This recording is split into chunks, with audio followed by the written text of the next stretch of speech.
ছোট ছিলাম তখন আমাকে বলা হয়েছিল, যদি তুমি পরিশ্রম করো তাহলে টাকা অটোমেটিক তোমার কাছে চলে আসবে।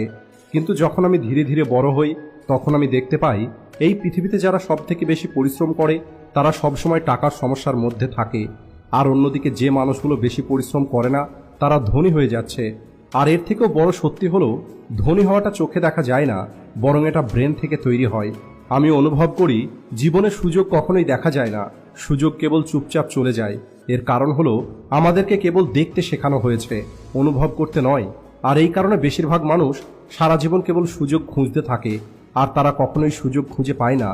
একদিন আমার রিচ ড্যাড আমাকে বলে, যদি তুমি সুযোগ দেখতে চাও তাহলে তুমি তোমার চোখ বন্ধ করো আর তোমার ব্রেনকে খুলে দাও।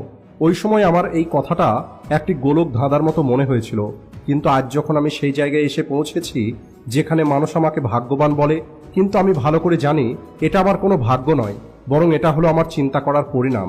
আমাদের চারপাশের মানুষ আমাদেরকে এটাই শেখায়, আমাদের কোনো না কোনো চাকরি খুঁজতে হবে আর পরিশ্রম করতে হবে আর জীবনে এগিয়ে যেতে হবে। কিন্তু আমি দেখেছি যে মানুষগুলো সব থেকে দ্রুত জীবনে এগিয়ে যায় তারা সুযোগ তৈরি করেছে, সুযোগ কিনেছে অথবা সুযোগকে চিনেছে। যখন অন্য মানুষগুলো ভয়ের মধ্যে বেঁচেছিল, যখন সব মানুষ বলছিল এখন মার্কেট অনেক খারাপ, এখন কোনো কিছুই করা যাবে না, তখনই আসল খেলাড়ি নিজের খেলাটা খেলে। আর এটাই হলো পার্থক্য একটি সাধারণ মানুষ এবং একটি ধনী মানুষের মধ্যে। একটি সাধারণ মানুষ সুযোগকে তখন দেখতে পায় যখন সেটা চলে যায়, আর একটি ধনী মানুষ ওই সুযোগকে তখন ব্যবহার করে যখন অন্য মানুষগুলো সেটাকে দেখতে পায় না। তাই যদি আপনি আপনার জীবনে এখন পরিবর্তন নিয়ে আসতে চান তাহলে সবার আগে আপনি আপনার চোখ বন্ধ করুন আর নিজেকে জিজ্ঞেস করুন, আমি কি সুযোগগুলোকে দেখার চেষ্টা করছি নাকি কেবল ভয়ের মধ্যে বেঁচে আছি। মনে রাখবেন, আপনি সুযোগ কখনোই দেখতে পাবেন না, বরং সেটাকে চিন্তা করে তৈরি করতে হবে।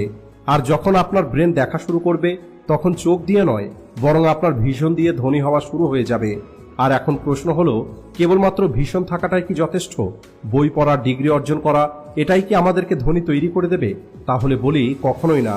কারণ আমি এমন অনেক মানুষকে দেখেছি যারা পড়াশোনাতে অনেক ভালো ছিল, প্রতিটা প্রশ্নের উত্তর তাদের কাছে ছিল, কিন্তু আজও তারা 9 to 5 জবের মধ্যে ফেঁসে আছে, আর এখান থেকে তারা কখনোই বাইরে হতে পারবে না। অন্যদিকে কিছু মানুষ আছে যারা পড়াশোনাতে হয়তো অতটা ভালো ছিল না, কিন্তু তারা আজ বড় বড় বিজনেস পরিচালনা করছে, ইনভেস্টমেন্ট করছে এবং ফাইন্যান্সিয়াল ফ্রিডমের আসল মজাটা নিচ্ছে। এর কারণ হলো স্মার্ট হওয়া এবং ফাইন্যান্সিয়ালি স্মার্ট হওয়ার মধ্যে অনেক বেশি পার্থক্য আছে। একটি স্মার্ট মানুষ সমস্যার সমাধান করে, কিন্তু একটি ফাইন্যান্সিয়ালি স্মার্ট মানুষ সুযোগ তৈরি করে। আমি জানি স্কুল আমাদেরকে শেখায় কিভাবে আমাদের কোনো একটি কোম্পানিতে কাজ করতে হবে, কিন্তু ফাইন্যান্সিয়াল এডুকেশন আমাদেরকে শেখায় যে কিভাবে কোম্পানি তৈরি করতে হবে।